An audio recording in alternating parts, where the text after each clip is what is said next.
Buenas noches a los participantes. El día de hoy vamos a continuar con un material que ahora sí les va a servir a las personas que están haciendo también investigación mixta. El día de hoy vamos a ir abordando eso.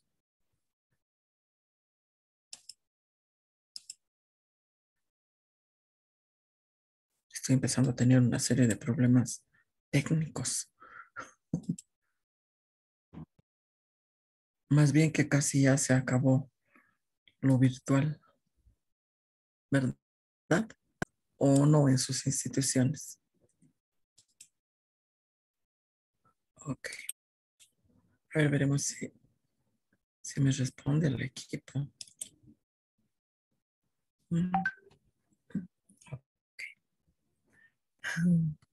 Sí, está reaccionando un poquito lento. Muy bien. El día de hoy vamos a continuar con la unidad 3 y luego con la unidad 4 posteriormente en estas diapositivas. Ya, la segunda parte. Esta unidad 3 va primero con el muestreo. En la investigación cualitativa se realiza también un tipo de muestreo, pero es diferente. Este tipo de muestreo va más allá del muestreo no probabilístico. Ya, presenta otro tipo de técnicas. Y también esta unidad ya va a contener la recogida de los datos de la investigación cualitativa. Ambos, ya sea el tipo de muestreo como las técnicas, son útiles para hacer una investigación mixta, como les decía.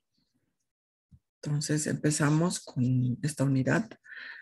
Vamos a abordar primero el muestreo cualitativo. Ahí tenemos todos los tipos de muestreo que existen dentro de esto. Y luego las técnicas de recogida de datos. Ok, entonces empezamos. Bueno, con algunas definiciones y algunas características generales. Debemos realizar nosotros, como nos muestra la imagen, una selección de toda la población que es sujeto, que puede ser sujeto de nuestro estudio. Escogemos a algunos de esta población. A eso se denomina hacer una muestra, porque si tenemos una investigación que aborda fenómenos macro, a veces tenemos bastante población. No podemos hacer una investigación con cada uno de los miembros, que terminaría siendo un censo. Y es por eso que escogemos una parte de la población. En investigación cuantitativa, los muestreos son determinados de manera matemática, no así en la investigación cualitativa, ya que está determinado por otro tipo de consideraciones. El muestreo tiene que ver con la selección, podemos escoger. Aquí tenemos variedad, no solamente escogemos personas, más allá de la investigación cuantitativa. Acá podemos escoger situaciones. Ahí tenemos una variedad de hechos y escogemos algunos. Escogemos eventos, actores, lugares, momentos, temas. Tenemos una variedad para escoger en nuestro estudio, que serán abordados en la primera instancia de esta investigación. A esto se denomina, según varios autores, como muestreo progresivo y dinámico. ¿Por qué progresivo? Porque podemos determinar una muestra de 3 personas y a lo largo del estudio nos percatamos de que necesitamos más personas para abordar y saturar completamente el tema. Es dinámico porque no es fijo. Depende de las respuestas que obtengamos. Como no sabemos cuando hacemos la planificación qué tipo de respuestas vamos a obtener, es que ponemos una idea de una persona, 2 personas o 3 personas y al fin y al cabo termina a veces siendo más personas. ¿Cuántas personas? Siempre preguntan, dependiendo de las respuestas. Si ya saturamos el tema con 2 personas, habíamos planificado una muestra de 5, terminamos haciendo solo 2 o viceversa. queríamos una muestra de 3 y para saturar el tema hemos necesitado 7 personas, hemos aumentado. Por eso es que es progresivo y dinámico. ¿Qué características también tiene el muestreo? La muestra cualitativa. Primero, es totalmente intencionada. ¿Qué quiere decir? La representatividad de los discursos o de las respuestas que nos van a ver depende de la intención. Entonces, tenemos una intención de que sea tal cantidad y tales personas. Razonado porque tiene una razón de ser. No es porque nos gusta el número o porque es poquito o porque algún texto nos dijo que sea 3. No, obedece a una intención del investigador y a unas respuestas lógicas en la investigación. Por eso es razonado. Es acumulativo y secuencial. Quiere decir esto hasta llegar a tener la información suficiente. A eso se llama saturación del tema. El muestreo cualitativo también tiene la característica de ser flexible, circular y reflexivo. Flexible porque lo que hemos planificado en el perfil no siempre se cumple. Puede ser más o puede ser menos. Circular porque es en constante revisión de la información obtenida. Y reflexivo porque analizamos lo que hemos obtenido y determinamos si es suficiente o no. Se puede tomar diferentes o nuevas decisiones sobre la muestra en función del aporte que se ha tenido en función de las respuestas, la profundidad y si la información es completa. Si tengo algún comentario o alguna pregunta. Ya. Para lo cual se toma en cuenta los siguientes elementos.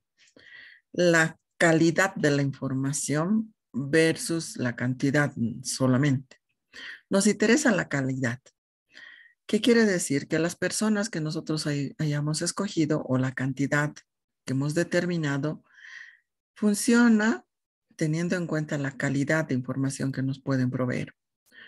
Si hay calidad en menor respuesta, se disminuye. Si hay calidad, para tener calidad en la respuesta necesitamos mayor cantidad de aportes, pues es flexible la toma de decisiones por conveniencia y por pertinencia. Cantidad de la muestra, lo suficiente. ¿Cuál es el número? Lo suficiente. Generalmente trabajamos dialéctica. 3. La propuesta blanco, lo contrario negro y una tercera que nos permite determinar si es más blanco o más negro. Generalmente por eso es 3. Lo que no quiere decir siempre. A veces se añade más y a veces se disminuye. Dependerá de la cantidad de información que nos proporcionan los sujetos o los eventos que vamos a realizar. Por lo tanto, los tipos de muestreo que se tienen en una investigación cualitativa es de estas características, teórico y opinático. El muestreo teórico tiene su origen en la teoría fundamentada, que es un tipo de diseño de investigación cualitativa. Se realiza según un esquema conceptual, o sea, tenemos previas ideas de cuánto necesitamos o qué características debe cumplir esos sujetos o esos eventos para ser considerado dentro de nuestro estudio. La construcción de estos perfiles se realiza en función de patrones, más que tendencias. En estadística llamamos tendencias y en investigación cualitativa denominamos patrones. Son similares, aunque la tendencia tiene una definición o una característica mucho más numérica. El patrón tiene cuántas recurrencias de un fenómeno, donde no interesa el número, sino las características de los elementos que se van repitiendo, con sus diferencias en cada caso. Otro tipo de muestreo puede ser el opinático, donde nosotros seleccionamos a los informantes siguiendo ciertos criterios. Facilidad, el acceso a la información, se refiere a esto. La factibilidad, que se pueda realizar verdaderamente esa técnica con ese tipo de personas. Y la accesibilidad. No va a ser la determinación de, como algún día me sucedió con algunos jóvenes, ¿por qué escogiste 5 personas para tu entrevista? Porque mi tutor me dijo. Mala respuesta. ¿Por qué escogiste 5? Porque era mucho 10. Mala respuesta. Debe ser la respuesta porque obedece a conceptos teóricos previamente establecidos por el investigador que tienen relación con la factibilidad, la facilidad del acceso a la información y ese acceso a la completa información. Obedece a esos criterios. Ejemplo, sujetos voluntarios, una bola de nieve, elegimos al sujeto que nos ayuda a identificar a otros. A eso es cuando es muestreo progresivo. Escogemos a uno cuando no tenemos mucha información. ¿Quién me puede proporcionar información acerca de esta temática? Escogemos a uno. Esa persona nos puede llevar a acercarnos a otros que puedan tener mayor información. A veces les preguntamos, ¿qué opinas acerca de X y Z, que son categorías de nuestro estudio? Ellos nos dirán, bueno, yo opino acerca de esto, pero profundiza más con tal persona. Ellos conocen mejor. Muchísimas gracias. Seguimos con las personas que nos han recomendado y así sucesivamente. Entonces tenemos un muestreo de bola de nieve que va empezando con uno y va acrecentando. Y en el perfil, ¿cómo colocamos? Bueno, pues iniciamos con uno y así sucesivamente se perfilan según el grado de información que obtengamos, el nivel a que lleguemos. Si tengo alguna duda,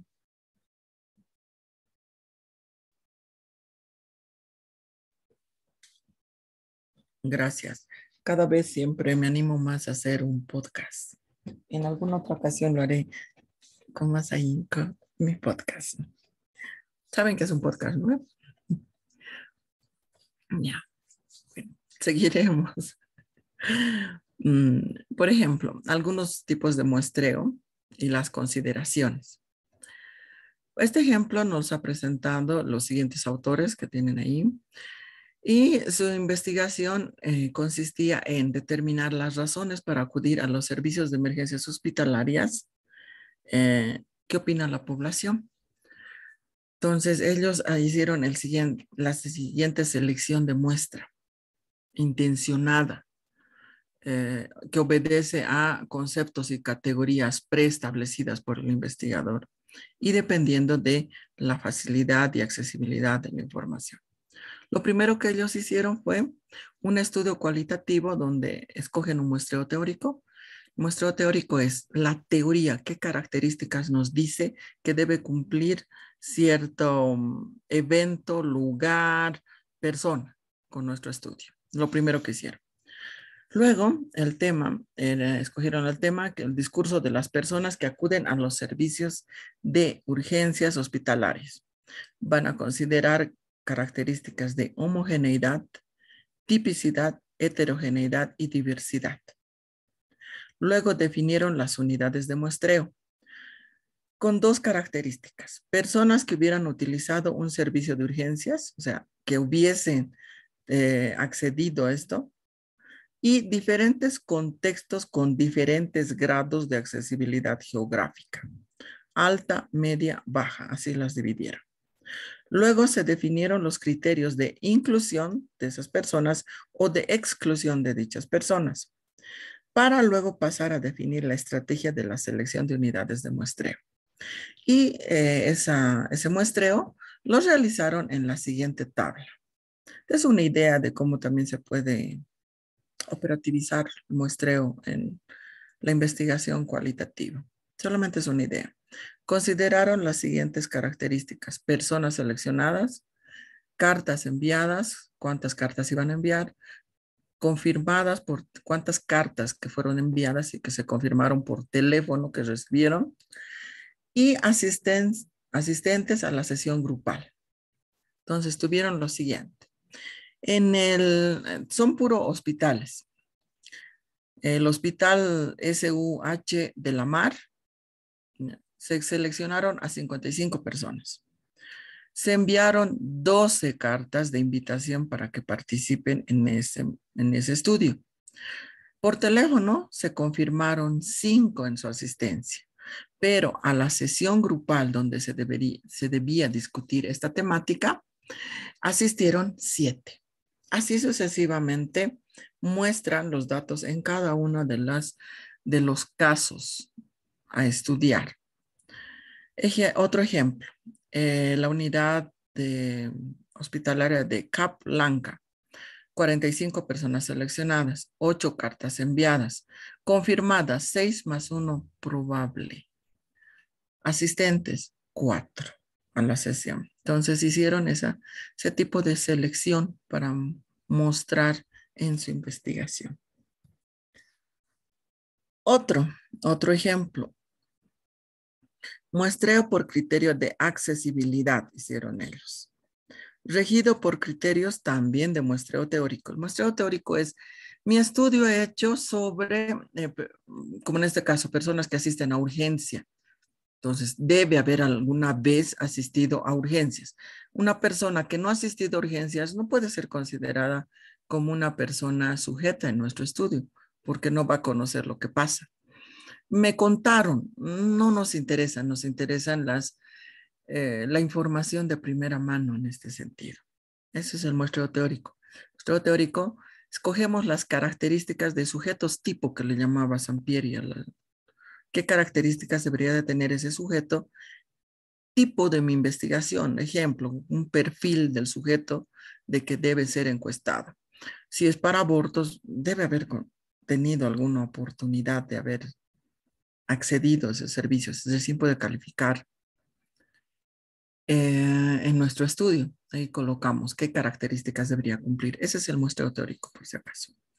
Luego de hacer eso, buscaron diferentes discursos del fenómeno de estudio, buscando la variabilidad del discurso, les interesaba a ellos.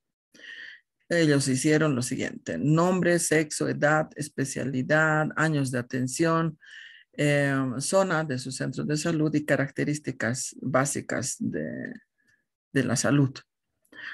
Ejemplo, los nombres pueden ser convencionales, no tienen nombres y apellidos.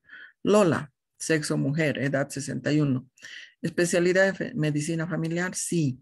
Años de atención, 20. Trabaja en el hospital centro, bla, bla, bla, bla. ¿Qué características básicas tiene en cuanto a la salud? Clase social media, población envejecida. Entonces es otra manera de hacer una matriz donde presentamos las características de haber escogido nuestros sujetos. Ya no termina acá el muestreo con decir 3 personas, sino termina diciendo qué características y las razones por las cuales hemos escogido. Seguimos con tipos de muestreo. Muestreo de espacios y escenarios. No solamente se toma en cuenta en la muestra de personas, sino los espacios y los escenarios, los lugares.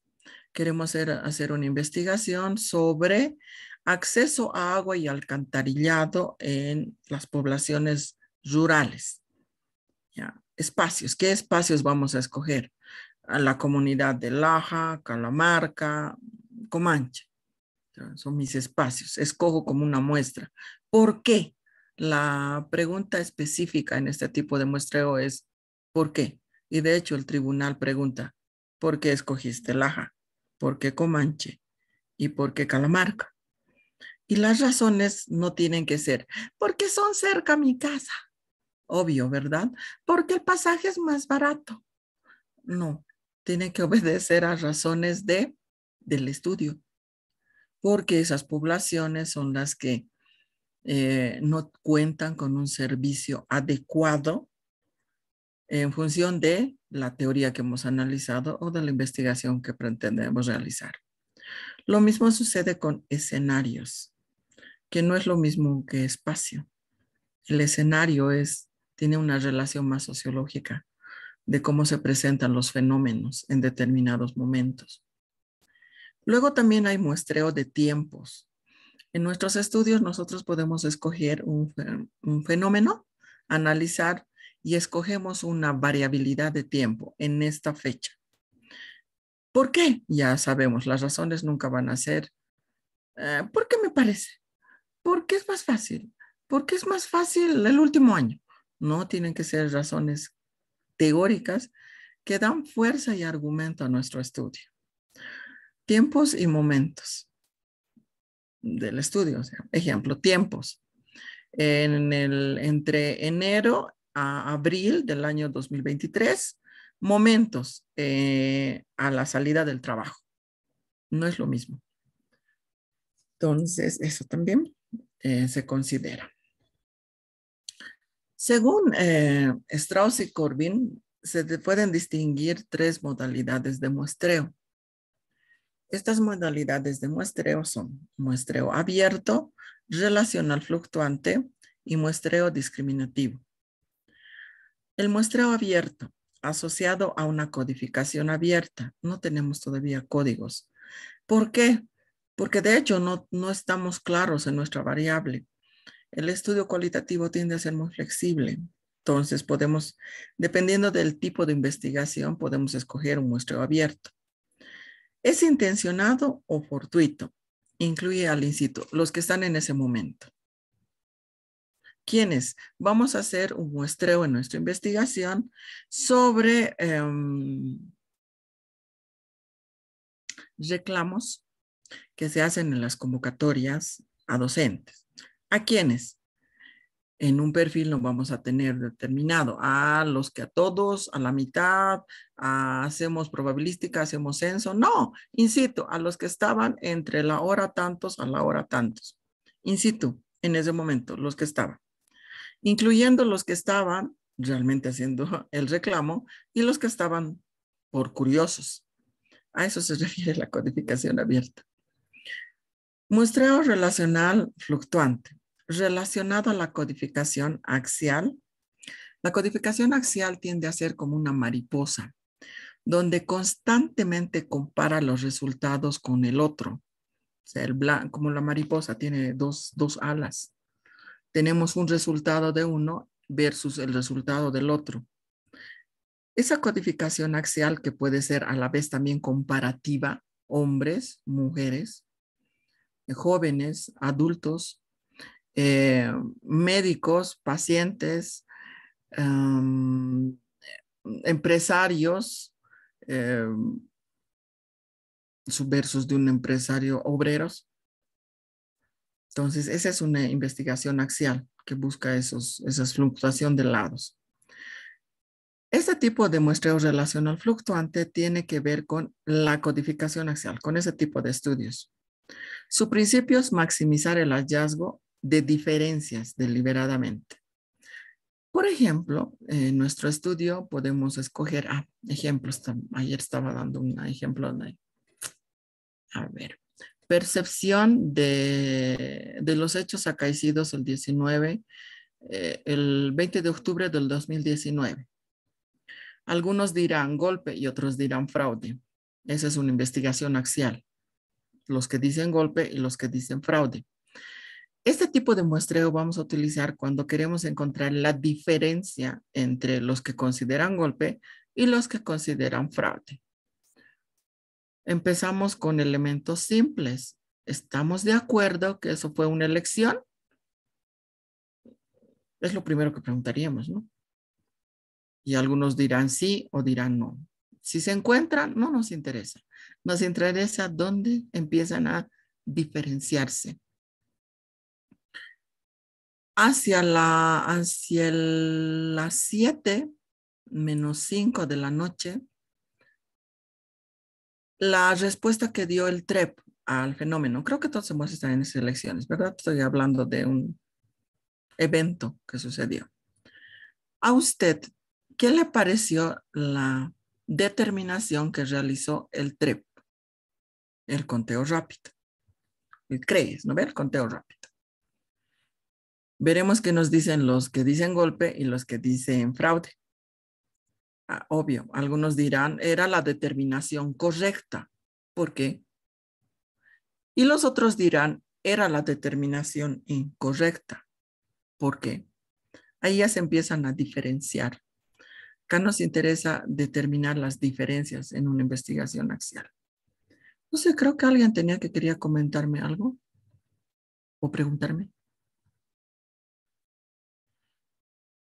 Si me alcanza el día de hoy o el día jueves, que es nuestra última sesión, les voy a mostrar precisamente una investigación de eso.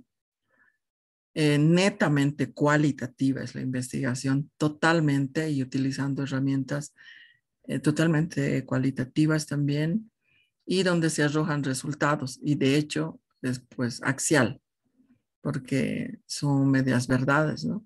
Lo que para uno es verdad, para el otro es mentira y viceversa. Y cómo se empiezan a determinar los hechos y cómo van variando los hechos. Entonces, en ese tipo de investigaciones donde hay dualidades grandes, se puede determinar este muestreo relacional fluctuante. Entonces, ¿qué hacemos cuando nos piden en el perfil y posteriormente en el borrador? Población son las características de los sujetos susceptibles de poder ser escogidos en nuestra investigación que deriva de nuestro objeto de estudio y de la teoría abordada. Muestra, si tenemos una investigación totalmente cualitativa, no tendrá que terminar en decir que es una muestra no probabilística.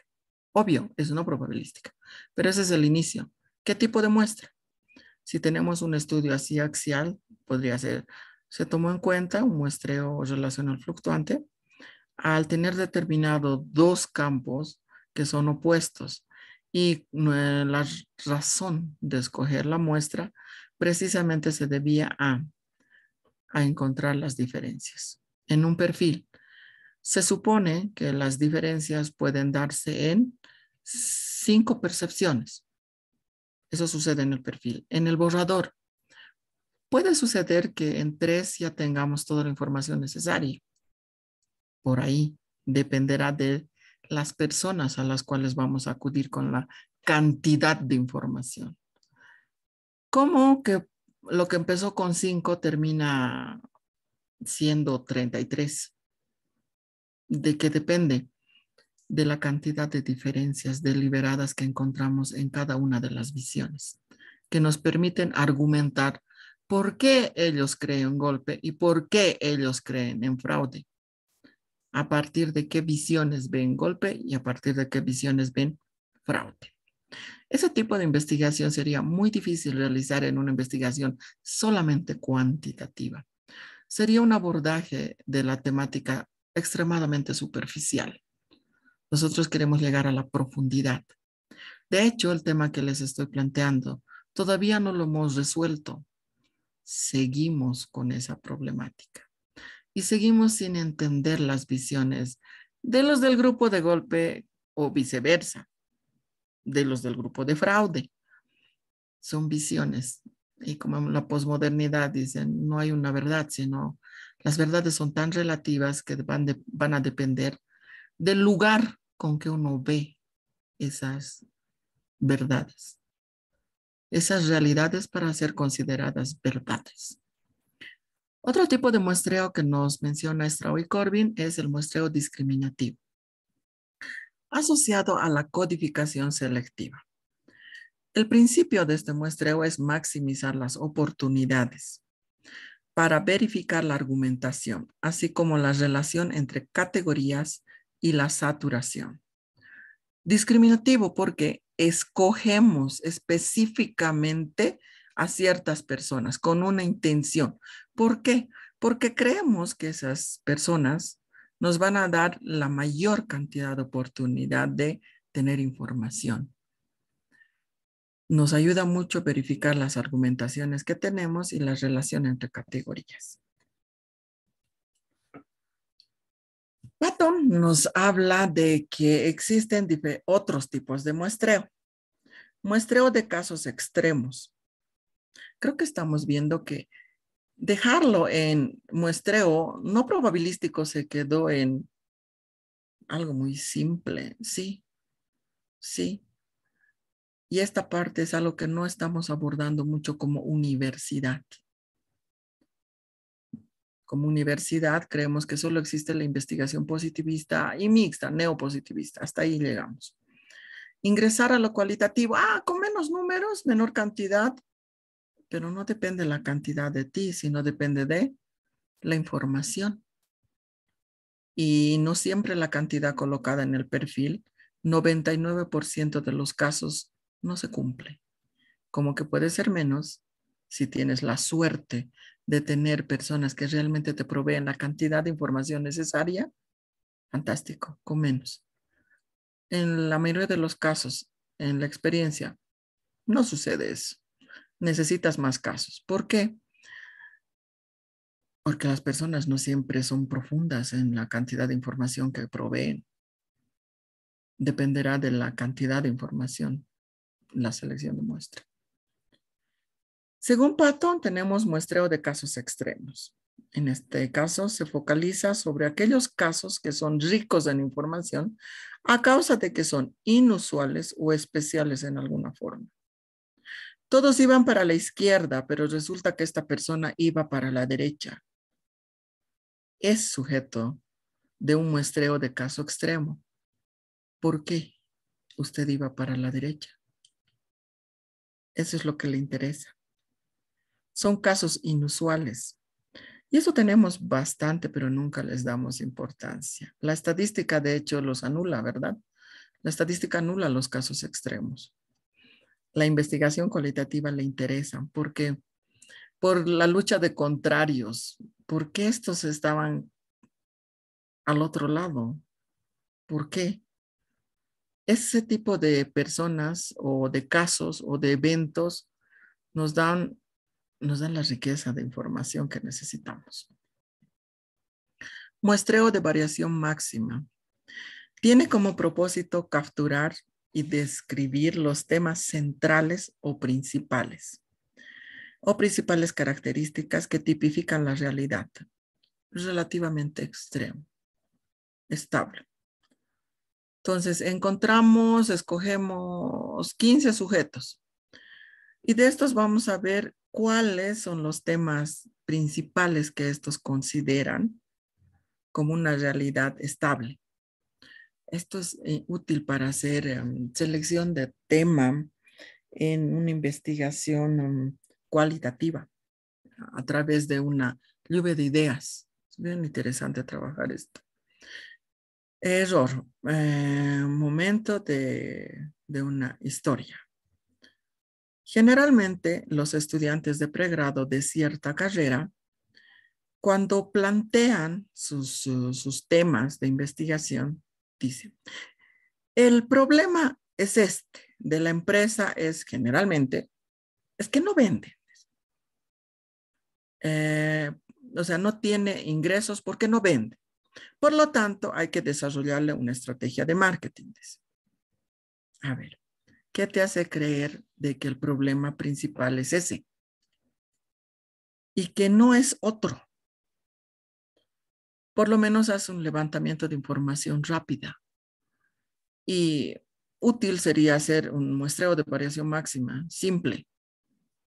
Iremos a la empresa, haremos un grupo de discusión con una serie de lluvia de ideas, mejor si son anónimas, porque si no son anónimas, no tiende a salir la verdad. Entonces podemos utilizar papelitos al estilo cartas, que usted determina que es el problema principal de la empresa en la cual usted trabaja. Ahí vamos a tener una variedad de opiniones y vamos a tener una tendencia. La mayoría que dicen que esto probablemente sea, creo que por ahí va y no es lo que pensabas. Por ahí va el verdadero problema. Es interesante eso trabajar y lo determinas en una mañana. No necesitas hacer una encuesta. Necesitas hacer 2 horas para esa técnica que te permite recoger esa información. Puedes hacer variaciones de esa técnica. de una lluvia de ideas para recopilar información y que ellos, que tienen mucho contacto con la empresa, determinen los problemas principales que tienen. Te da miradas mucho más profundas del fenómeno y te hace mirar el fenómeno más allá de lo aparentemente visible de un investigador que llega un día antes a ver ese problema. Eso es interesante para determinar y eso es clave en la investigación. Y ese es uno de los principales errores de los temas de investigación en todos los niveles. Los problemas de su tema probablemente no sean los problemas centrales. Los problemas centrales sean otros. Seguimos teniendo como investigadores una mirada muy positivista, por afuera, sin meternos adentro. Y la visión por afuera del fenómeno no es precisamente la más adecuada para encontrar el verdadero problema.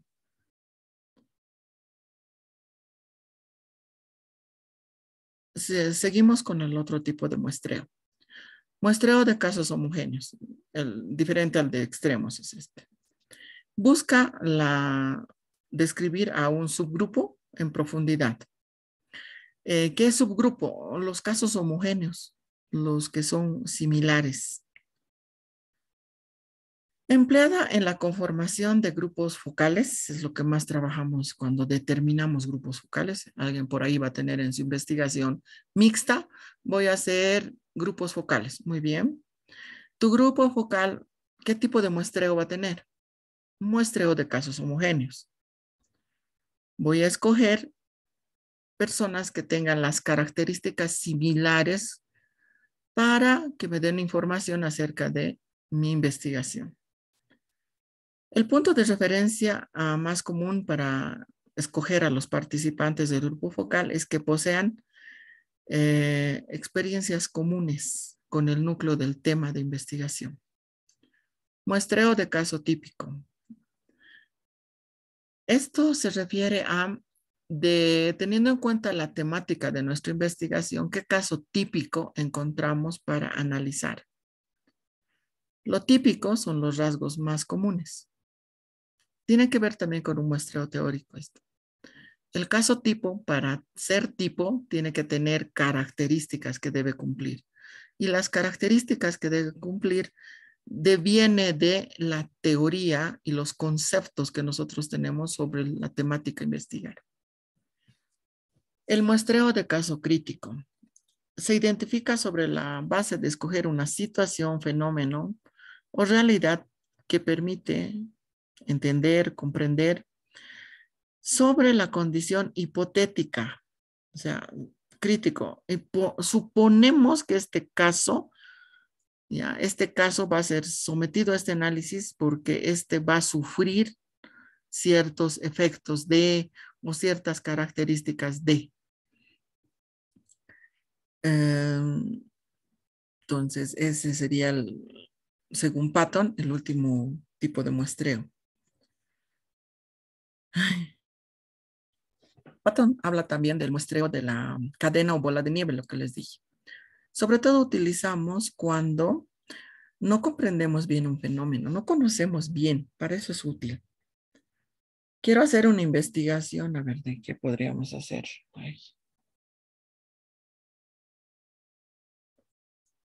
Algo que no conozcamos muy bien. Puede ser también el investigador que no conozca, ¿no? No conozca muy bien acerca de ese fenómeno, no conoce muy bien qué personas sufren ese fenómeno, cómo lo hacen, o quiénes son los expertos, o quiénes son los casos tipo de ese fenómeno. Entonces, nosotros empezamos con este muestreo de bola de nieve. Escogemos un caso que está cercano a eso. Vamos a hacerlo con una población, en una investigación etnográfica, ejemplo. Digamos, nosotros vamos a ir a Comanche. De hecho, Comanche yo no conocía. Vamos a irnos a Comanche. En Comanche no conocemos, pero nos piden que hagamos una descripción de la población de Comanche para utilizar en un proyecto X. Nosotros vamos a utilizar la etnografía para hacer esta investigación. Llegamos a Comanche y lo primero que se nos ocurre es no conocemos a nadie en Comanche. No soy de Comanche, no tengo comadres. La oficina de mi empresa no está en Comanche. La alcaldía no me conoce nadie. O es más, ellos son azules y yo soy rojo, peor todavía. O viceversa. Entonces, no sé por dónde empezar. No sé a quién voy a considerar un sujeto que me puede dar la mayor cantidad de información. Entonces, ¿qué hacemos? Nos asomamos donde una persona que esté ahí en Comanche. O sea, si es, mucho depende de nuestro ojo como investigador. Escogemos, si tenemos suerte, a un poblador.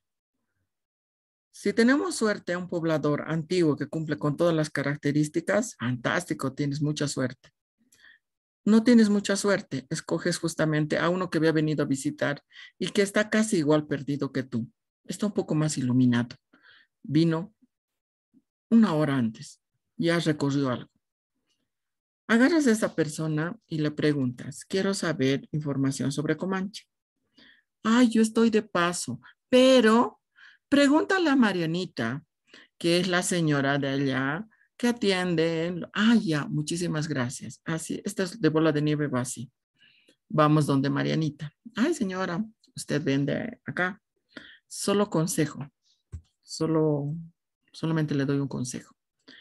Cuando vamos nosotros a poblaciones rurales, si vas, señora, estoy viniendo a hacer una investigación de tal, no siempre les gusta porque están aburridos de ofrecer información y que como muchos de ellos dicen a dar información como si fuésemos sujetos, no dicen sujetos de estudio, como nos quieren mirar como si fuésemos no sé qué cosas con sus investigaciones, no sé qué cosas hacen, hartos vienen y les molesta. Así que no seas un objeto de molestia que ya de hecho no vas a tener buena información. Por eso te sugiero que si es la tienda, las tiendas generalmente son buenas fuentes de información. Cómprale algo, un refresco, y mientras le compras empiezas a conversar. De hecho, la conversación es una de las técnicas de entrevista informal más útiles en estos primeros inicios. Bueno, estoy viendo qué dice usted acerca del clima, que mucho frío, que bla, bla, bla, bla. Ay, están últimamente, bueno, yo estoy trabajando en proyectos de agua y alcantarillado. Últimamente están cavando, ¿no? Ay, sí, hueco para aquí, hueco para allá. Sí, y sí, ¿no? Que están, aparte de que ya te está dando información. Si ves cierta predisposición en que esa persona tiene la mayor cantidad de información, te puedes quedar con ella hasta terminar todo el recojo de tu información posible, que luego evaluarás si te sirve. Posteriormente le preguntarás, ¿qué otra persona usted me aconseja para que me profundice sobre este y este otro tema? Para ir a hablar. Ah, el tal era tal cosa y en determinado momento hizo tal cosa. Puede que te ayude. Y así vamos. Esta de bola de nieve es más o menos así. Va pescando a uno y a partir de ese uno, de un fenómeno que no conoces, vas conociendo más a personas que tienen la información en abundancia y así vas llegando a los sujetos, más o menos así.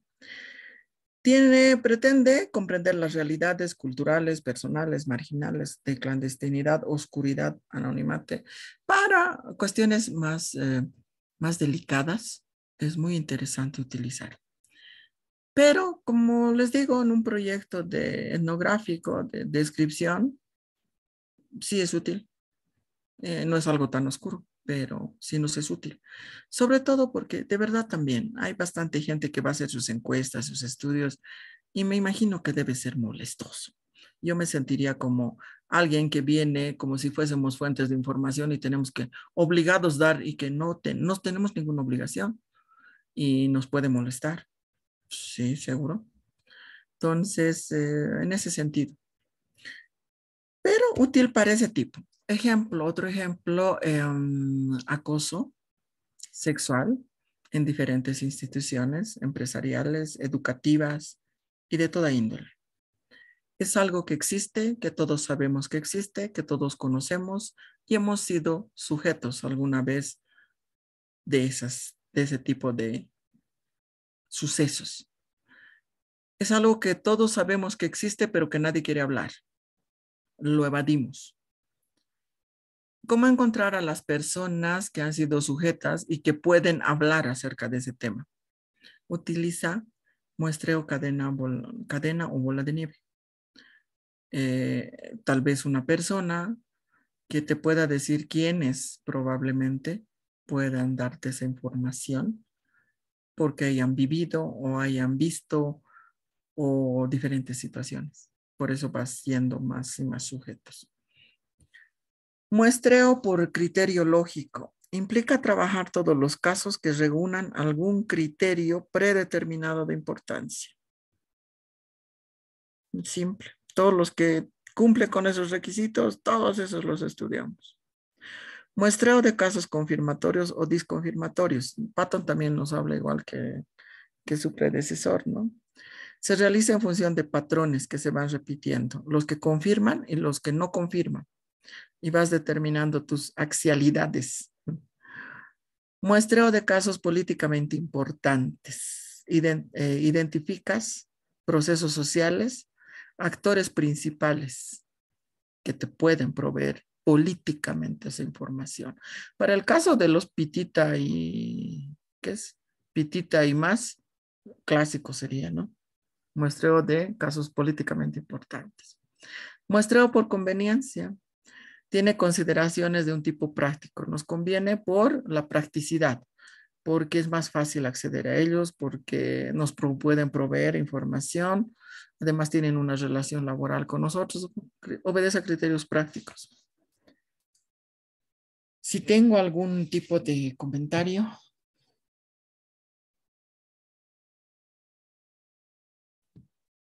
Ay, de verdad, para la siguiente traigo mis efectos. Para que sea podcast, ¿no? ¿Qué dices, Chuña? Voy a presentar a Chuña. Vamos a hacer un podcast a entrevista con Chuña. Es mi gatita que siempre está acá al lado en las noches. Bueno, veremos las técnicas cualitativas de la investigación. Si tengo algún comentario, pregunta, nada. Uf, yo me hice chencos cuando me tocó hacer muestreo en investigación cualitativa. Aplica investigaciones mixtas también. Solamente les doy un consejo. Cuando hacemos, cuando veo perfiles o veo borradores, la parte de muestreo siempre es la parte más débil de sus estudios. Digamos una investigación mixta. Voy a utilizar una entrevista y voy a utilizar dos técnicas cualitativas para poder argumentar y profundizar la temática. Ok. La entrevista, la encuesta, es decir, no entrevista, la encuesta, hacen un muestreo, algunos probabilístico, muy pocos. En mi observación, siempre he visto muy pocos, no sé por qué, escogen ese tipo de investigación, pero no les gusta hacer mucha estadística. Bueno, hacen un muestreo, debería de ser un muestreo probabilístico. Si estoy haciendo cuantitativa y mixta, tiene que ser pues probabilística. Hacen la fórmula y todo, y de ahí se pasan al siguiente subtítulo. Y yo siempre me quedo con, ¿y las técnicas cualitativas acaso no tienen su propio muestreo? ¿Cuál es tu muestreo de la observación? ¿Cuál es tu muestreo de la entrevista? Siempre me quedo con eso. Siempre se olvidan. Ahora, una investigación de maestría que solamente se realice con una encuesta es insuficiente. Por lo menos debes triangular para que tu estudio tenga validez. O sea, no parezca una especulación. Debes triangular, por lo tanto vas a tener 3 muestras diferentes. ¿De qué? No sé qué vas a hacer, pues no sé qué técnicas vas a emplear y en eso variará tu muestreo. Así que esta parte de que hemos visto de muestreo cualitativo Creo que sí te va a servir. Tendrías que escoger una de estas y de acuerdo a eso determinar las características que vas a emplear en tu investigación. Porque vuelvo a reiterar, terminar diciendo que es muestreo no probabilístico es insuficiente. La ciencia es totalmente dinámica, se actualiza constantemente. Lo que hace 10 años funcionaba, ahora ya no funciona. Si hace 10 años te permitieron hacer eso, ahora ya no. La ciencia se actualiza constantemente. Sí he conocido un sinnúmero de estudios al hacer mi estado del arte, que solamente presentaban una encuesta. Ay, qué pena esas veces. Y ahí determinas incluso el tipo de universidad que era. ¡Ah! Nunca habían visto investigación mixta. Eso llegó desde los años mediados de los 90 a Bolivia. Oh, no habían conocido. O solamente con una técnica determinaron su investigación. O no aprendieron a validar sus estudios. O no hacían pilotos. Y determinas las características que tenían. Y de eso también hay un colega que hizo ese tipo de investigación en una carrera acá abajo específica. Precisamente las características de investigaciones de tesis que existían a lo largo. Y algo parecido se arrojó. Y otras, de lo que les hablé de del planteamiento del problema, eso era uno de los resultados que arrojó. No sabían plantearse el problema. No estaba claro su objeto de estudio, era otro resultado que han arrojado. El otro, no había coherencia. El planteamiento decía una cosa y la teoría abordaba otra y la metodología se iba por otro lado. No había coherencia en los estudios. ¿Para qué necesitamos hacer esa auditoría? En realidad eso es una auditoría. Pues necesitamos conocernos dónde estamos. ¿Para qué? Para mejorar.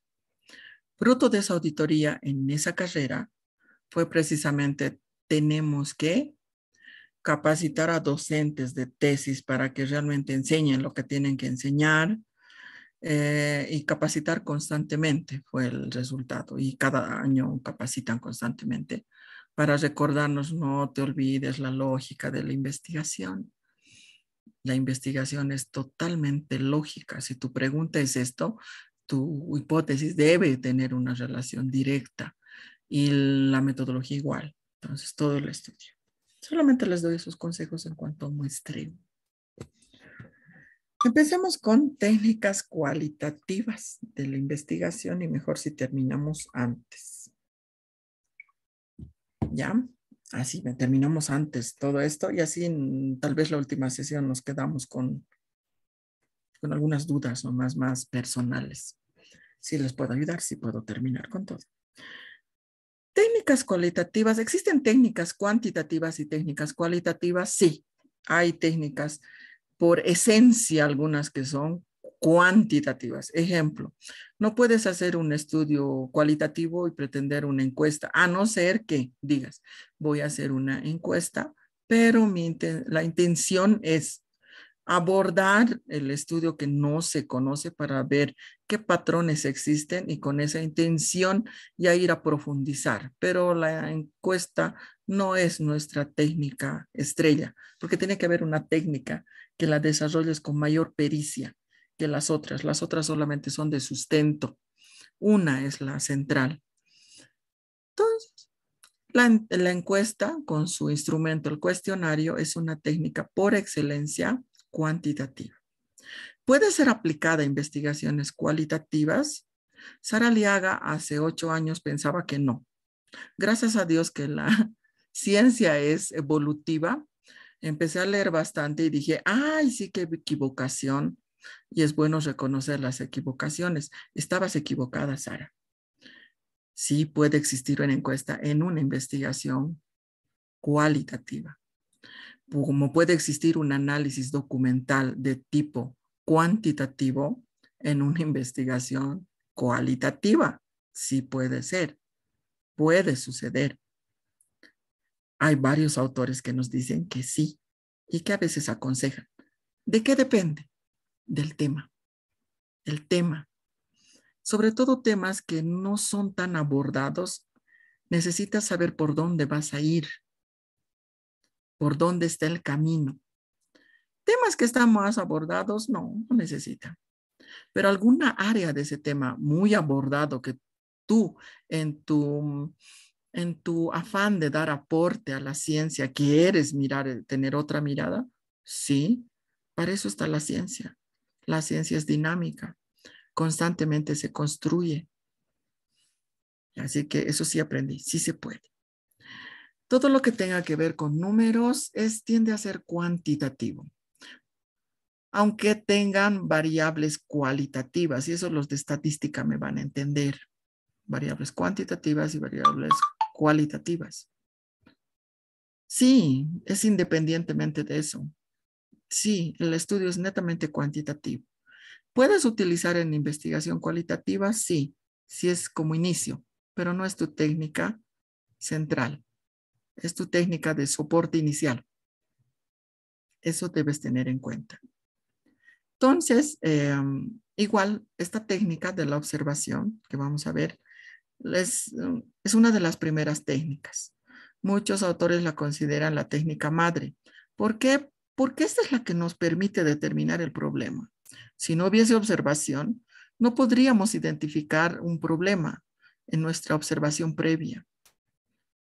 ¿Esta observación puede tener dos fuentes? Sí, puede ser cuantitativa y puede ser cualitativa también. Depende cómo las realizas. Depende de las intenciones de la investigación. ¿Qué intención tienes como investigador? De eso dependerá. Entonces empezamos con esta observación. ¿Qué es la observación? Es la percepción. Cuando hablamos de percepción, hablamos de sentidos. Percibimos con los 5 sentidos, pero ahí los psicólogos modernos nos dirían que no hay solo 5 sentidos, que tenemos en realidad 9 sentidos. A veces percibimos con los otros sentidos no conocidos, como el sexto sentido. Ay, eso creía que era chiste, creía que era especulación. No, las nuevas teorías de la psicología nos dice que no tenemos 5 sentidos, tenemos 9. Y dentro de uno de ellos está el sexto sentido. Más desarrollado por las mujeres, sobre todo madres, aunque no quiere decir exclusivo. Hay algunos varones también que gozan de tener esta intuición. Aconsejable para futuros. Ay, creo que tengo a alguien que está haciendo un tema de administración. Aconsejable para un administrador tener un sentido de intuición, pero eso no se percibe. Sí, es otro contexto hablar de eso. Bueno, para que haya observación debe ser percibido, por lo menos por alguno de los 5 sentidos conocidos, en especial por la vista. Pero no quiere decir que solo sea reducido a la vista. Al oído podemos observar escuchando. Sí, el tono de voz, las voces, los discursos. Usted ha tenido en una investigación universitaria para jóvenes universitarios. ¿Usted ha tenido relaciones sexuales? Sí. Sí. Sí. Sí. ¿Qué? Sí, pues. Claro, dirá otro. Hay variaciones. La limitación de la encuesta es que las 5 va a clasificar eh, como positivo, respuesta positiva. La investigación cualitativa dice, no son iguales. Algunas parecen ciertas, otras parecen aventuradas, incluso hasta inciertas. Y la otra, la que menos parece, sí parece la más cierta. Por eso es que percibimos con los 5, por lo menos con los 5, más allá del solo la vista. La vista es otro complemento esencial que va más allá, que puede ver ademanes. La proxénica. Acá ya ingresan otras áreas de lo que nosotros llamamos en comunicación lenguaje no verbal. En comunicación nosotros no nos limitamos al lenguaje verbal.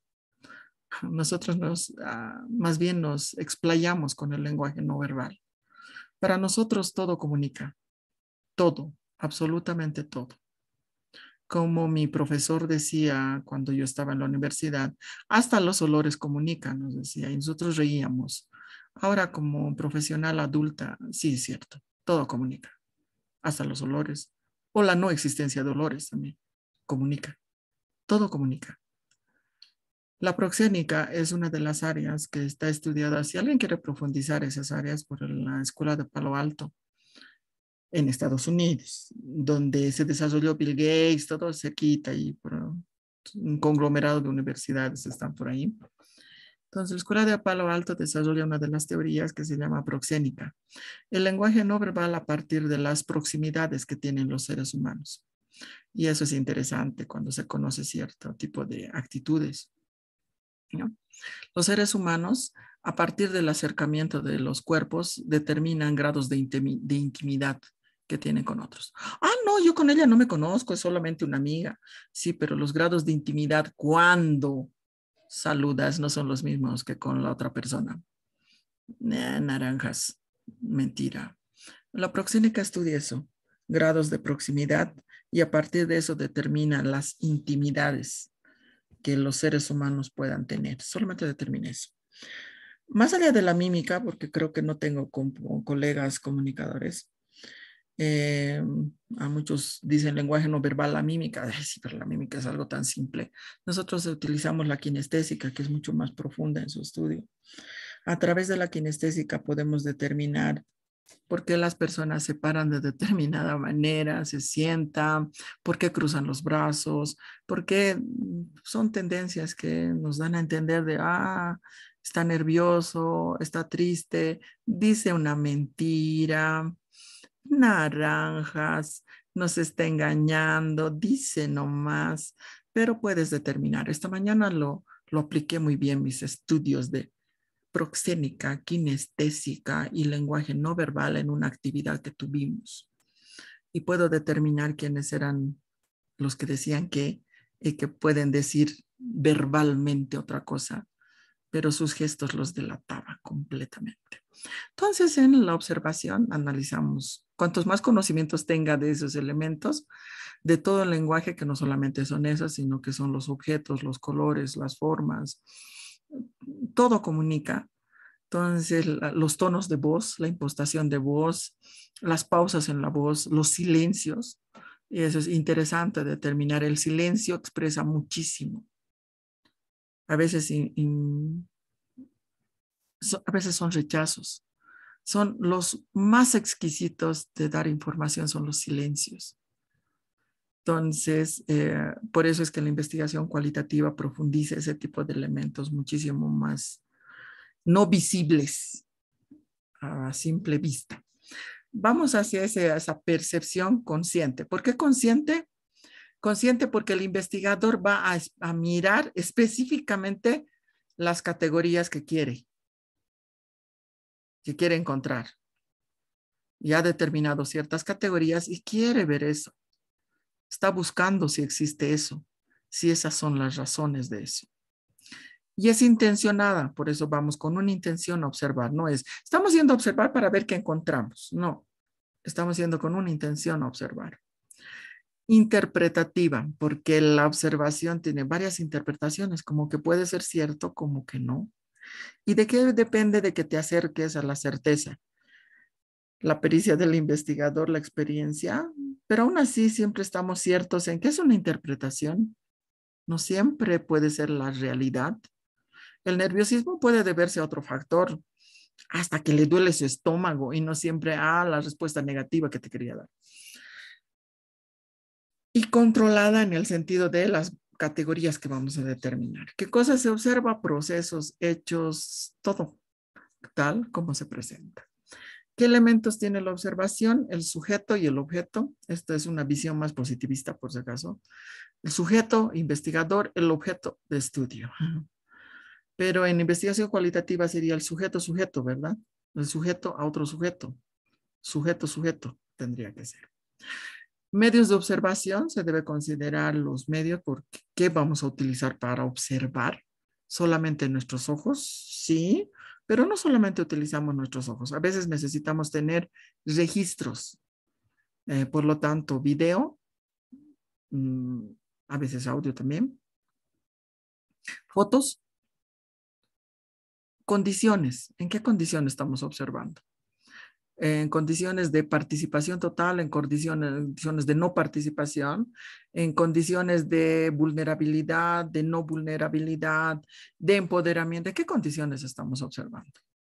Y hay que tener en cuenta la teoría. No nos podemos despegar de la teoría. Para que la observación sea verificable, por lo tanto científica, se deben considerar todos los elementos. ¿Ya? Ahora, todos esos elementos que se ha desarrollado. Hay niveles de observación. Esto es lo que les decía hace un momento. La observación puede ser inicial. De hecho, empezamos la investigación con observación. No puede no existir la observación como una técnica inicial. Nos inquieta un tema. Hemos leído un artículo, hemos leído una investigación, algo que nos ha llamado la atención como investigadores, y ese algo que nos ha llamado la atención tiene que ver con nuestro mundo subjetivo. Por algo hemos escogido, por nuestra profesión, por nuestra afinidad, por nuestro interés, por nuestra búsqueda de querer subsanar algo que para nosotros está pendiente, por algo hemos escogido.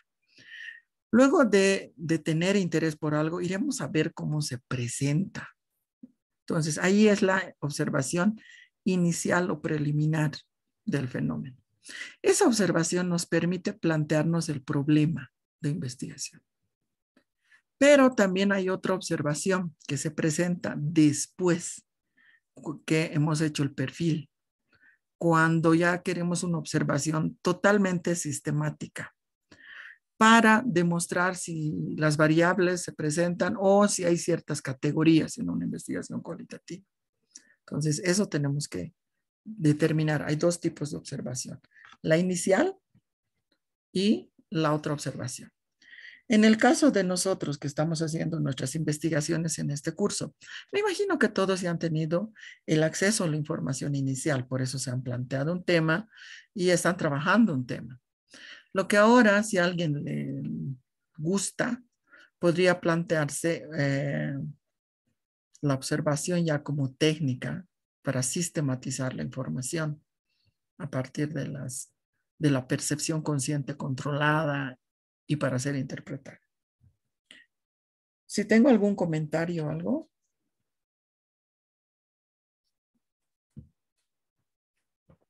Muy bien. La observación tiene dos modalidades. Esto es solo de repaso. Yo sé que muchos de ustedes lo conocen. Ya lo hemos abordado desde pregrado.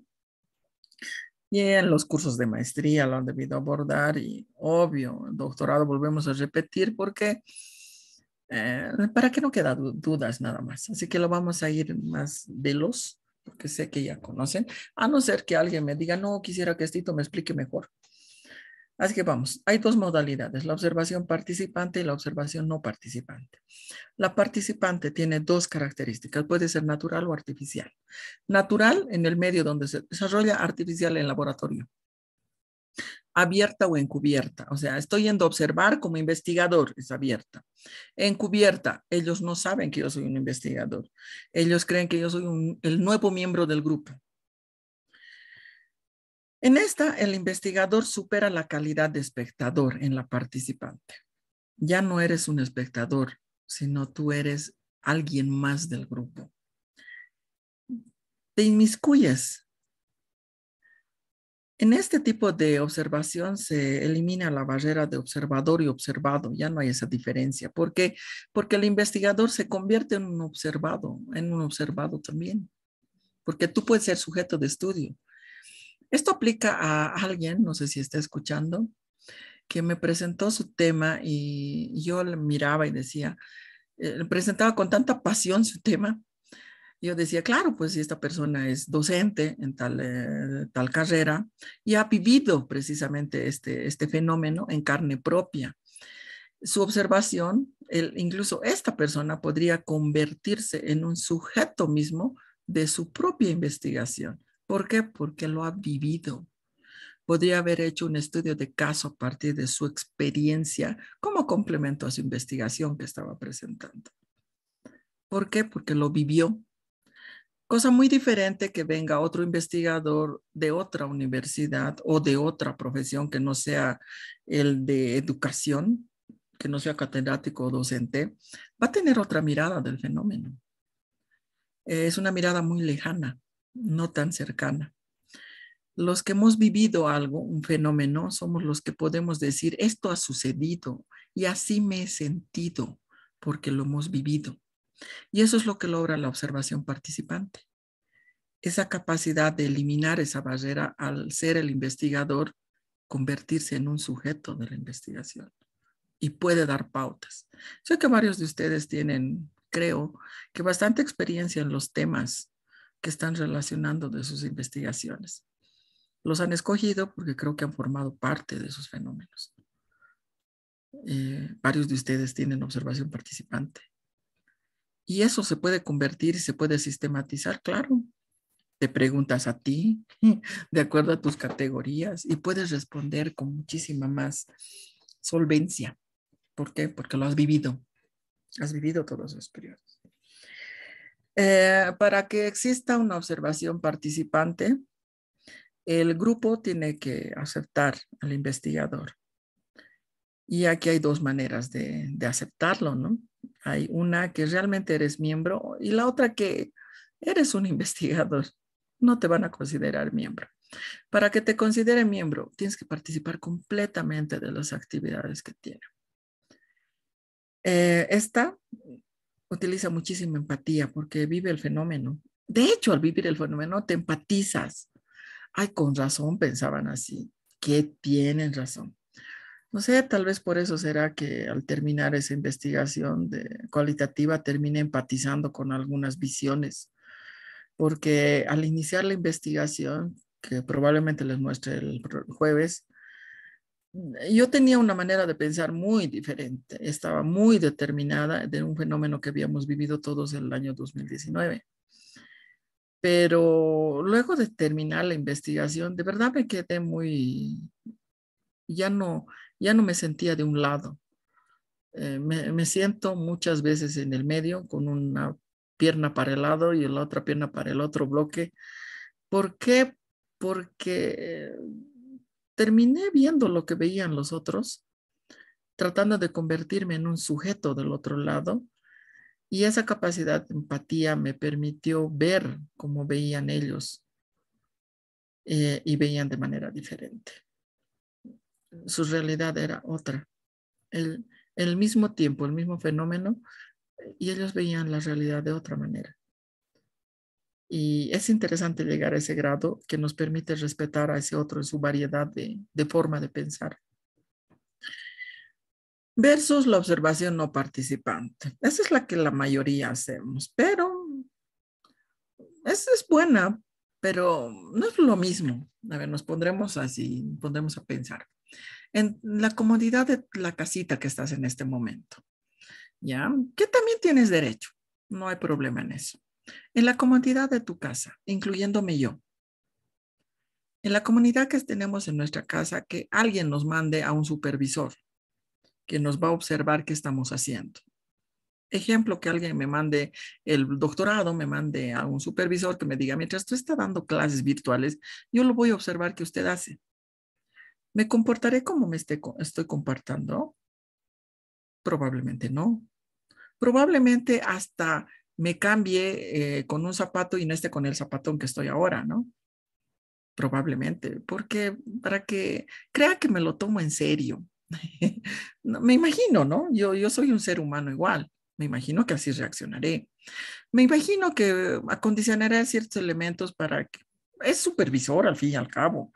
Está viniendo a verme. El ser humano, cuando vemos una persona que nos mira, tendemos a cambiar nuestras actitudes. Y eso es propio de nuestra naturaleza. Es más, no sé si los caballeros tienen esta capacidad, pero sí sé que las mujeres hemos desarrollado. Cuando vamos caminando por la calle, sientes cuando te miran. Y dependiendo de las situaciones, cambias tu forma de caminar.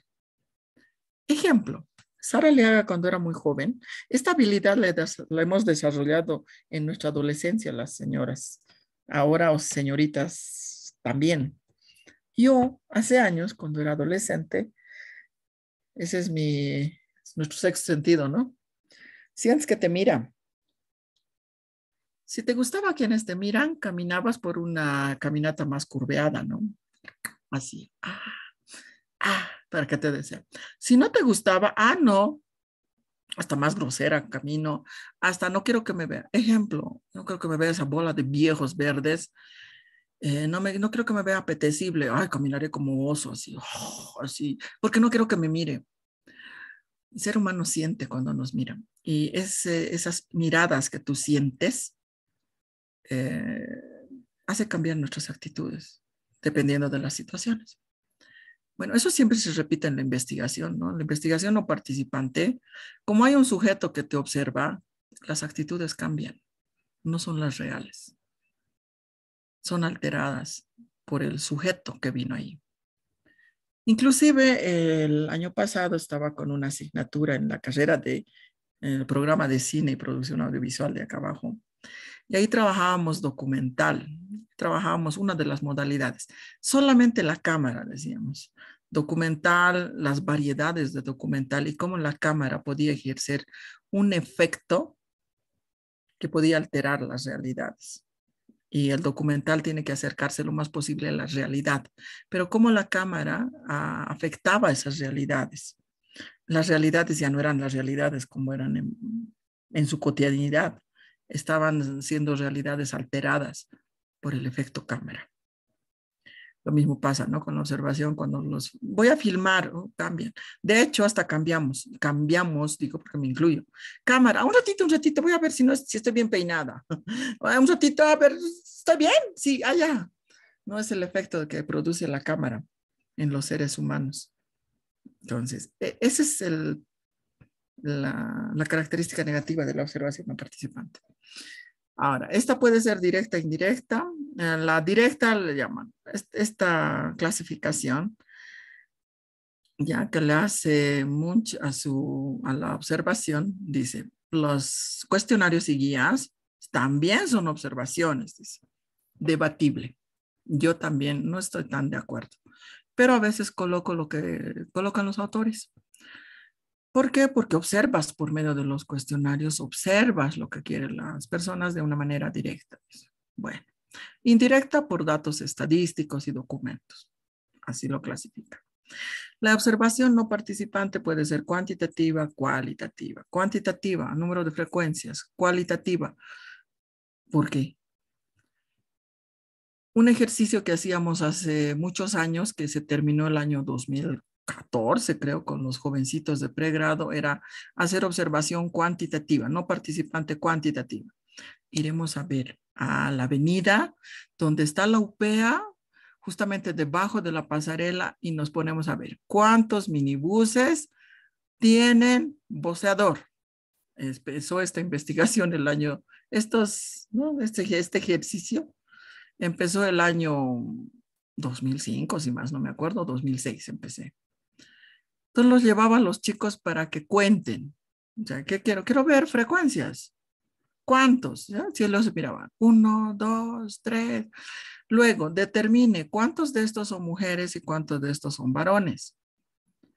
Ese ejercicio que hacíamos todos los años con todos los paralelos, que yo lo hacía solamente primero con el afán de distraerlos y de que apliquen una técnica, a lo largo de los años se fue convirtiendo en un ejercicio muy interesante. Empecemos por ver todos los patrones. Empezamos con voceadores varones. A lo largo de los años empezaron a visualizarse las mujeres voceadoras. Luego la esposa voceadora, le llamábamos. Fue una señora mayor que hablaba muy íntimamente con el chofer y que asumíamos que era algo muy cercano al chofer. Entonces habíamos roto género, de lo masculino a lo femenino, y generacional a lo adulto, hasta que luego desaparecieron los voceadores. Y luego el estudio, ya ahí sí se complementó con un estudio cualitativo que realizamos. En el minibús que tú vas de ida o venida a la universidad, vas a observar qué es lo que hace el conductor con la puerta, porque ya no tenía control de la puerta, y el cobro de pasajes y el anunciar. Y ahí salieron unos datos bien interesantes a lo largo de todos esos años, hasta, si no me equivoco, hasta el 2014 que ya suspendimos ese tema. Entonces, ahí te muestra una observación no participante, donde ellos solamente observaban, cuantitativa primero, contaban frecuencias, y luego se fue convirtiendo en un elemento cualitativo, a ver qué pasa. Y ahí ya empezaron a salir los datos. Parece, licenciada, que son sus esposas. ¿Por qué? La guagua, además tiene guaguita. O sea, salía información bien interesante de cómo se presentó todo este fenómeno durante ese tiempo. Eso se convirtió en una investigación, no, solamente hacíamos como ejercicio, pero es algo que me arrepiento que debiera haber sido convertido en una investigación a partir de el empleo y demás cuestiones, una visualización aparte del servicio público. Así es como se van convirtiendo estas investigaciones en algo que empieza cuantitativo y termina convirtiéndose en algo de profundización del estudio. Acude a fuentes primarias y originales, el investigador se enfrenta in situ con esa realidad, interpreta lo que está detrás de la apariencia. ¿Ya? Lo que está detrás de la apariencia.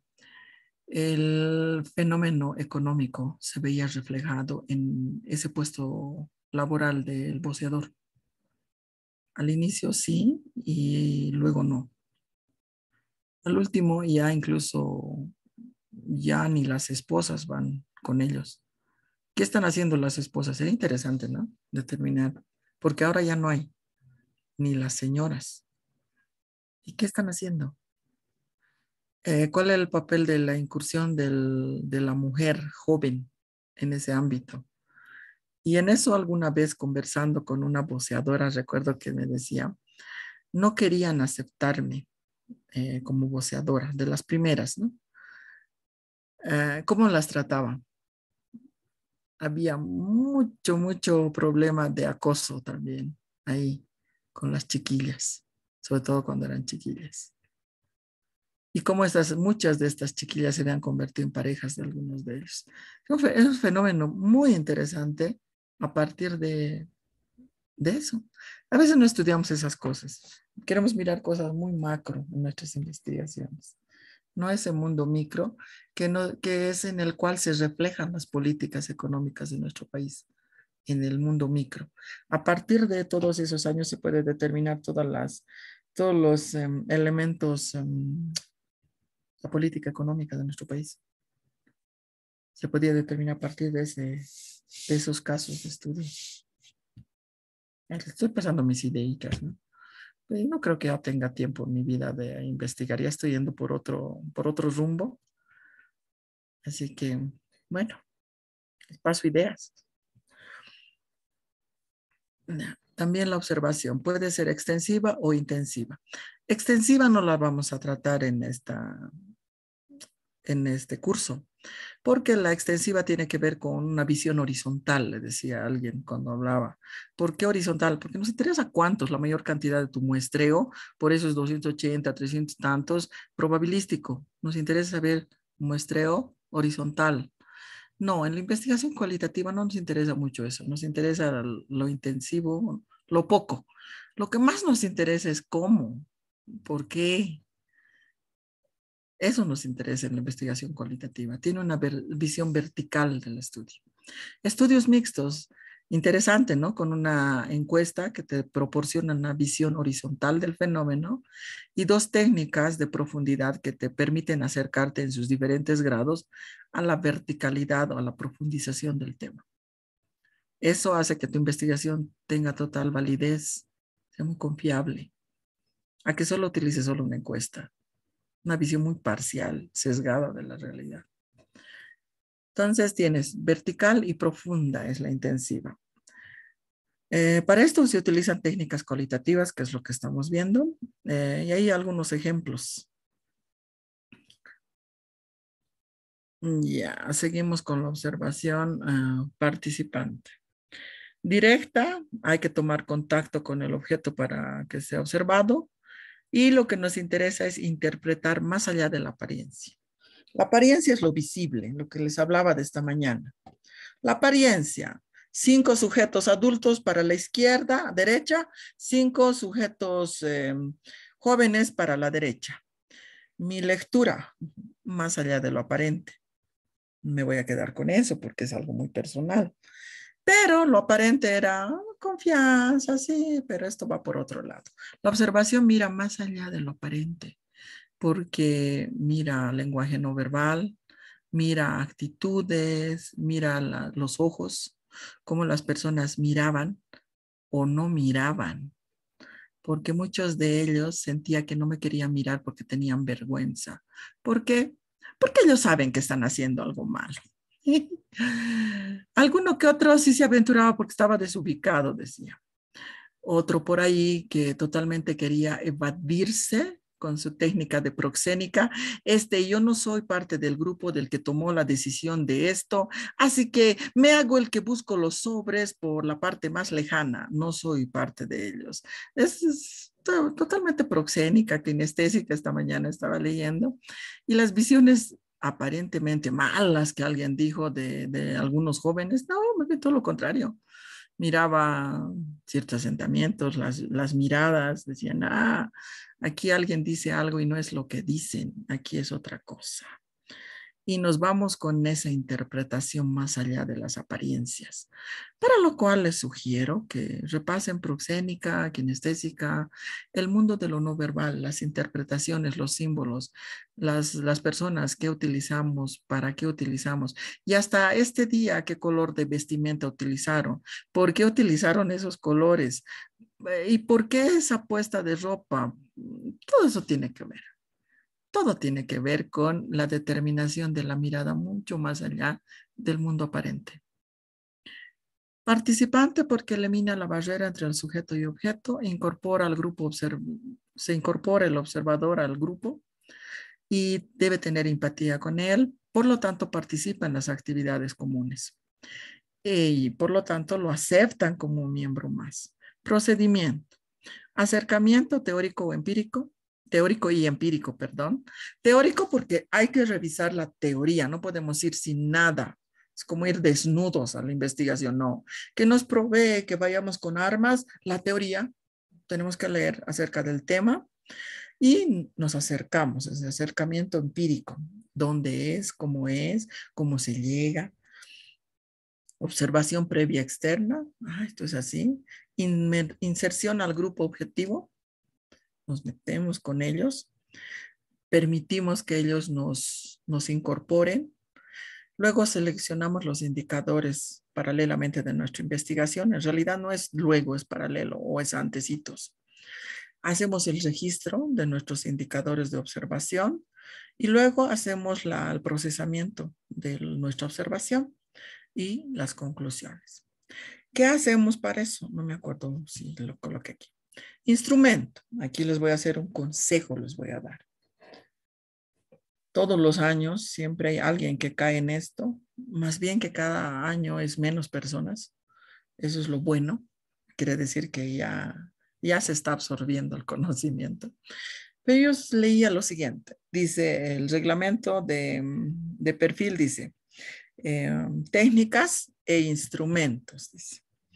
Y yo lo que veía es técnicas, bueno, observación, encuesta, bla, bla, bla, y instrumento, grabadora, lápiz. Yo miraba, no te he dicho con qué medios vas a recopilar o grabar el audio. No, Instrumento se refiere a los elementos que tú vas a utilizar para capturar la información. Ahora, debes tener una variedad de estos. Entonces, a eso se refiere. Creo que este material la mayoría viene con sus instrumentos, pero esto aquí hago una acotación, son solo ideas. Personalmente, este instrumento que lo desarrollé hace años, se desarrolló una vez y nunca más se volvió a utilizar. ¿Por qué? Porque cada investigación genera su propio instrumento. Y ese instrumento es variado. Varía. Además, el ser humano es un ser que va aprendiendo. Los seres humanos aprendemos de otras áreas, de otras disciplinas que nos permiten nutrir nuestro conocimiento y podemos alimentar eso. Entonces, este instrumento que les presento lo realizado hace años, no lo cambio porque digo, siempre les voy a aclarar. Tu instrumento de observación debe ser más o menos así, no te digo igual, variará de acuerdo a tus temas. Lo que sí te sugiero que deba contener los siguientes elementos. El caso observado, o sea, la población de Comanche, el hospital de tantos, la empresa tantos, o el sujeto tantos, o el evento X, o sea, el caso que estás observando debe tener. ¿Por qué? Porque vas a tener observación 1, 2, 3, 4, 5, para que no se confunda. Este instrumento puede ser de 3, de 15, no sabemos cuántos vamos a usar. La fecha, para que tengamos cierto orden en nuestra sistematización. La hora es condicionante. No es lo mismo observar un fenómeno en la mañana que en la tarde. No es lo mismo. Y en la noche, totalmente diferente. El lugar, en qué lugar estamos observando, parte de la ciudad o parte de la localidad o parte de la habitación en la sala. Parte de eso, depende de qué estás haciendo. El observador, esto sí tiene que tener, sobre todo si trabajamos con equipo. Si nosotros tenemos un equipo que nos ayuda y nos colabora en nuestra investigación para detectar quién no hizo bien la observación o necesitamos ampliar esa observación, necesitamos identificar. Pero si este instrumento lo vas a hacer solamente tú, lo vas a utilizar solo tú, obvias el observador, ¿verdad? ¿Para qué vas a poner tu nombre si tú eres el único que estás haciendo la observación? Las condiciones. Por ejemplo, en ese trabajito que hacían de los minibuses, las condiciones eran claves porque a veces había granizo, marcha, bloqueo, nos pasó de todo, así que las condiciones en las que observaban eran diversas. Entonces, las condiciones nos determinaban, porque decía, ¿y dónde están tus fichas de observación? Ah, había bloqueo en LIC, por lo tanto, pasaron muy pocos minibuses. O estaban escapando de una marcha y por lo tanto empezaban a correr y no paraban. Por lo tanto, para nosotros era difícil hacer el conteo. Anota las condiciones. Más o menos esas son las características de cómo vamos a ingresar a la observación. Esas características van a determinar lo que observamos también. En la parte del medio colocas qué quieres observar, que pueden ser tus categorías, pueden ser tus indicadores. Esta parte del medio es totalmente creativa. Como les dije, yo al inicio hice así, pero a lo largo de mi vida yo prefiero hacer ahora con matrices. Ya tengo preestablecidos qué cosas probablemente suceda y ya le abro casillas a lo que voy a observar, entonces ya más rápido. O a veces utilizo otras estrategias, no siempre es lo mismo, ¿no? Entonces es una idea para que veas que el instrumento no es cámara fotográfica, sino que a esto se refiere. Este es un instrumento de recogida de información que se llama guía de observación, ficha de observación, también así conocido. Y luego abajo colocas observaciones especiales o reflexiones. Reflexiones porque eso generalmente nos dicen los autores que las reflexiones hay que hacerlas en la noche. Cuando ya terminas tu sesión de observaciones, porque después de eso tienes algunas reflexiones, dices, bueno, hasta acá se concluye o necesitamos mayores observaciones para pulir en la noche, decía. Cuando leí, cuando hice mi pregrado, dije, yo utilicé, este es un instrumento que es ficha o guía. Yo escogí hacer bitácora. Cuando escogí hacer bitácora, entonces hacía pues como un cuaderno, es como una memoria, día uno, así, ¿no? Primer encuentro con la población, que hice esto, que hice esto, que hice esto. Ponía mis observaciones, ponía mis dibujitos y decía, las fotografías de la 1 a la 5 están en esta, entonces ahí tenía una sistematización. Y aparte, decían los autores, yo ya le coloqué, esas eran de estas reflexiones. En inicio lo coloqué por requisito, pero luego entendí la importancia de estas reflexiones en la noche.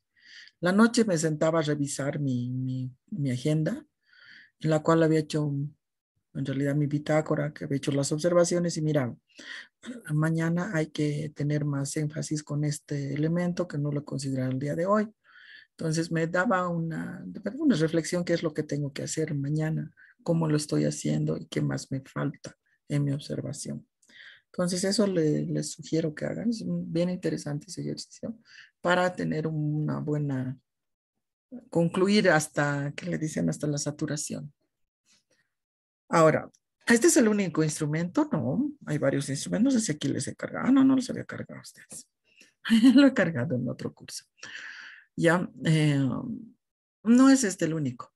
Como les dije, la bitácora o diario de campo le llaman también, es otro. Hay otro que ahora me gusta utilizar y que he enseñado a mis pasantes. Cuando trabajamos en el proyecto, les mando a hacer mapeo. Derivado de la observación, me presentas un mapeo. Y ya no solo presento un mapeo, sino presentan mapeo de intervención de actores más presenta. Entonces necesito yo saber, porque ¿qué se llama? Mi pasante de mí va a la población antes que yo. Por ejemplo, a Comanche, hasta ahora no conozco Comanche.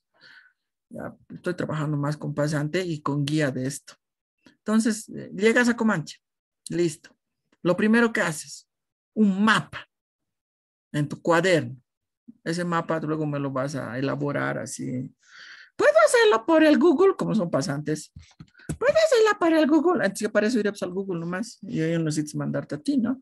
Lo que me interesa, aparte del Google, que no me puede mostrar es dónde hay la tienda, la chismosa del pueblo, dónde está el alcalde, si vive cerca, no vive ahí, si qué hacen, tiene su negocio, no tiene. O sea, quiero que me hagas las unidades educativas, algunas sí se ven, algunas no se ven. Quiero dónde es la entrada principal, dónde, si hay otra entrada, hay por atrás, por dónde ingresa el centro de salud. Eso me puede proporcionar al Google, pero quiero saber si el centro de salud es bien concurrido o no es concurrido, afuera hay tiendas, no hay tiendas. Quiero saber dónde transitan más las personas. Entonces, ¿qué haces? Ellos me hacen instrumento de la observación, hacen un mapeo. Entonces, me dibujan y ahí me dicen, aquí es, yo las poblaciones conozco más por mapeo. Y yo digo, ah, ya, muy bien. Aquí a partir de aquí vamos a determinar esto, vamos por acá y se va por acá. Ya, segunda observación que ellos me presentan es mapeo de actores, les digo. Esa necesitas mayor intromisión en el objeto de estudio, en este caso en la población, para determinar. Tienes que determinar quiénes son los líderes de opinión. A mí me interesa, bueno, es mi profesión trabaja con eso. Trabajamos con determinar líderes de opinión para las campañas que nosotros realizamos. Necesitas determinar quiénes son los líderes de opinión. Y no me vengas a decir, el alcalde, a veces no es el líder de opinión. Es el que lo han elegido, pero todo el mundo, toda la población lo odia. Y él tiene que pedir permiso a la señora de la esquina, porque si ella no está de acuerdo, todos se van a movilizar en contra de él. Eso que necesito que determines y encuentres las relaciones de cada uno de los actores. ¿Dónde está la FEJUVE? ¿Dónde está la alcaldía? Es decir, tenemos que determinar los directores, quiénes son, si tienen o no tienen cierto poder de decisión. Y todos estos concentrados en el proyecto que nosotros estamos trabajando. Averiguas qué les parece. Si te dicen este proyecto es una porquería, Ok, en tu cuadrante, a ti no te interesa valorarles, gracias, les dices, y en tu cuadrante de valoraciones me pones visión negativa de este actor hacia nuestro proyecto, porque ellos tienen que armar cuadrantes. Entonces, es un poquito, viene creo que de la ingeniería, eso de los cuadrantes. Ya, a veces utilizan diagramas de flujo, dependiendo de qué van a hacer. Diagramas de flujo es de producción. Puede utilizar, sí, pues cantidad de información entra, sí, no, qué sale, nos conviene, no nos conviene. Eso nos interesa cuando trabajamos nosotros, ¿qué se llama? Olvidado, es ident- ide- ay, no es identidad de la marca, es cuando ellos tienen aceptación hacia la institución. Ahí necesitamos tener eso. Entonces, los instrumentos varían. ¿De dónde vienen esos instrumentos? Lo que profesora dijo a Sara Liaga hace no sé cuántos años. Sé creativa con tu propuesta. No hay en la investigación cuantitativa, es simple, estadística y alguna otra teoría matemática para que tú determines los resultados. En investigación cualitativa no, no existe. Debes aprender a ser muy creativo en tu presentación. Y en la recoja de datos y en la presentación de los datos también me decía. ¿Cómo presento mis datos de observación? Ahí empezó mi primer encuentro. Leí, aprendí de la informática que trabajaban con nodos de conexión. Esos nodos de conexión yo lo llevé en la primera instancia a cómo las personas se relacionaban unas con otras en torno a diferentes temáticas. Me presté de la informática y lo apliqué a mi propuesta. Mi instrumento, diario. En mi diario de campo estaban todos los dibujitos de las relaciones. La tesis, con puro nodos, eso es esa tesis. Pero para que no parezca esos nodos tan impersonales como la informática, discúlpenme a los colegas de la informática, decidí hacer carita feliz cuando estaban felices mis sujetos, carita triste, carita enojada, así que los nodos los convertí en otros elementos. ¿Por qué? Porque me pareció interesante. Y eso fue lo que me llevó el puntaje mayor en mi tesis, la capacidad de presentación de otro elemento metodológico diferente al que existe. Y eso se les pide en su tesis. Eso tienen que presentar, algo diferente, algo diverso. ¿Cómo pueden tener la capacidad de unir elementos aparentemente no conciliables en una propuesta? Y ahí van a hacer su aporte metodológico, ¿no ven? Justificación metodológica, dice. Ah, el aporte metodológico está basado en la presentación de los resultados a partir de X, Y y Z. Entonces les sugiero. Así que esto se quedó frente a esas cosas. Esta fichita, pues por eso ya no la uso, porque se quedó pues pequeña, se quedó muy simple. Pero aún así, aunque sea así simple, no presenta. Instrumento, cámara fotográfica me pone. No, no me interesa, quiero saber cómo vas a abordar, y qué vas a recoger, qué categorías estás considerando, qué indicadores o qué códigos estás considerando. Eso queremos leer en el perfil. ¿Ya? Entrevistas, a no ser si tengo algún comentario o algo de alguien.